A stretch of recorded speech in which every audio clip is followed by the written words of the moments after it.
Une manifestation hier, Aurore Berger, pourtant interdite, s'est tenue à Paris en souvenir d'Adama Traoré. 2000 personnes sur place, avec une dizaine d'élus, des insoumis, des écologistes. Est-ce une nouvelle fois une façon de défier l'État ?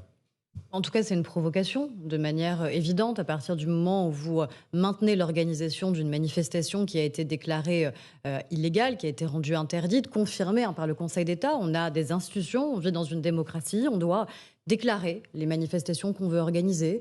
Et évidemment, il y a la possibilité pour le préfet de police, quand il y a un risque pour la sécurité, quand il y a un risque pour l'ordre public, eh bien, de l'interdire. Il y a une possibilité de recours. Et en dernier lieu, c'est le Conseil d'État qui tranche. Et la provocation, elle est double quand vous êtes un élu de la République. C'est une faute politique de se rendre à une manifestation interdite quand on est député ? C'est pas une fin.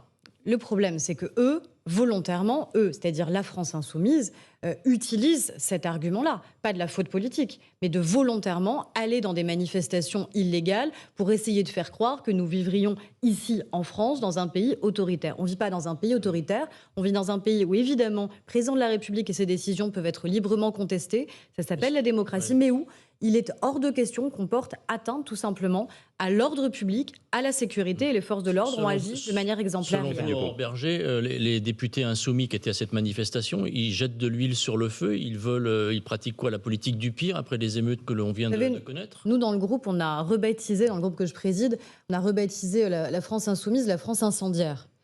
Parce que vous voyez bien, comme ça à chacun des partenaires pas à politiques. chacun, mais parce que malheureusement, on vit avec eux depuis un an à l'Assemblée nationale. Malheureusement. Oui, malheureusement. Malheureusement, parce que je pense que c'est pas une chance pour notre démocratie d'avoir 88 députés d'extrême droite et d'avoir 74 députés d'extrême gauche. Et les députés d'extrême gauche, depuis un an, vous voyez bien, vous l'avez largement commenté, on a été malheureusement amené à commenter des comportements dans l'hémicycle et hors de l'hémicycle. Vous les mettez dans le même panier, l'extrême droite et l'extrême gauche ? Je mets dans le Dites même panier. Malheureusement, on a 88 et 89. En tout cas, moi, j'ai jamais considéré que c'était une chance que dans cet hémicycle, on ait ce niveau-là intégré à notre hémicycle et d'extrême gauche et d'extrême droite. Et après, il y a des comportements qui sont différents, il y a des idées qui sont différentes. Moi, je combats les deux. Mais par rapport à votre question, clairement, quand vous êtes un élu de la nation, quand vous vous rendez à une manifestation illégale interdite, je suis désolée, de manière évidente, vous entrez en contradiction avec les valeurs républicaines qui devraient être celles des élus. Au-delà de ça, vous avez probablement vu l'image d'Éric Coquerel qui participe à cette manifestation. On hurle autour de lui, on lance le slogan « Tout le monde déteste la police, tout le monde déteste la police ». Il ne le reprend pas, mais ne bronche pas. Comment qualifiez-vous une telle attitude ? Déjà, la vérité, c'est qu'en France, non, les Français ne détestent pas leur police. Et d'ailleurs, est-ce que c'est un appel à la violence contre la police ? Je ne sais pas si c'est un appel à la violence. En tout cas, ce qui n'est pas normal, c'est qu'on puisse avoir des élus qui ne bronchent pas alors qu'on a des slogans « la police tue »,« tout le monde déteste la police ». Ce n'est pas la première fois, malheureusement, que ce genre de choses se passe.